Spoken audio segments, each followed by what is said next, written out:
තුන්වෙනි ප්‍රශ්නේ. බලන්න තුන්වෙනි ප්‍රශ්නේ මොකක්ද අපෙන් අහලා තියෙන්නේ කියලා. පහත කියමන් වලින් කුමක් සත්‍ය වේද? හරි උත්තරේ මොකක්ද කියලා තමයි අහන්නේ. බලමු. භාණ්ඩ ස්පර්ශ කළ හැකියි. භාණ්ඩ ස්පර්ශ කළ හැකියි. පුළුවන් ද භාණ්ඩ ස්පර්ශ කරන්න? මේ පෑන භාණ්ඩයක්. මේ කොහෙන් හරි අපි නිෂ්පාදනය කරලා ව්‍යාපාරකින් ගත්තෝ නිෂ්පාදනයෙන් එතකොට මේක භාණ්ඩයක්. මේක මට ස්පර්ශ කරන්න පුළුවන්. අල්ලන්න පුළුවන්. පුළුවන් නේද? එහෙනම් භාණ්ඩයක් ස්පර්ශ කළ හැක කියන එක සත්‍යයි. ඔන්න ඒ අපිට උත්තරේ ගන්න පුළුවන්.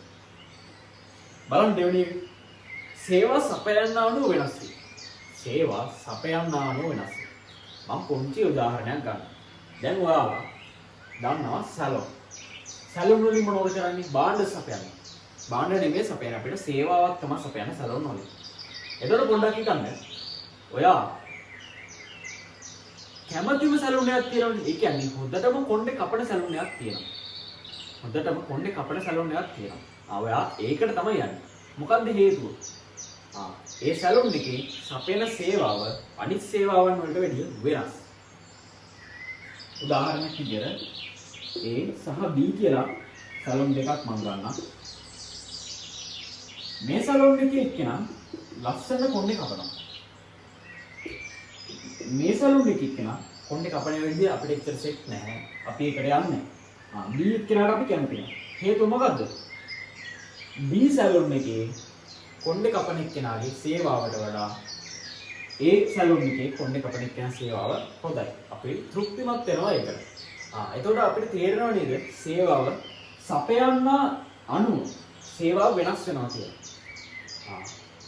ඒ එක්කෙනා සපයන සේවාව වෙනස් B එක්කෙනා සපයන සේවාවට වැඩියි.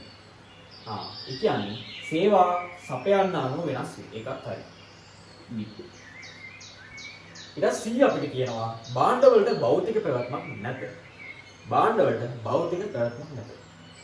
අනිවාර්යයෙන්ම භාණ්ඩ වලට භෞතික පැවැත්මක් තියෙනවා. මේ අපිට දැක්කම කිව්වේ මේකට භෞතික පැවැත්මක් තියෙනවා. මේ භෞතිකව අපිට පේන්න තියෙනවා. භෞතික පැවැත්මක් නැත කිව්වොත් එක වැරදි. අපිට ඒක උත්තරේ විදිහට ගන්න බෑ.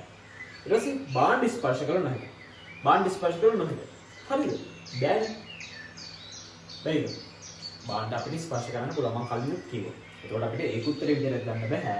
එතකොට A සහ B කියලා උත්තරයක් තියෙනවා බලන්න. A හා B සත්‍ය වේ.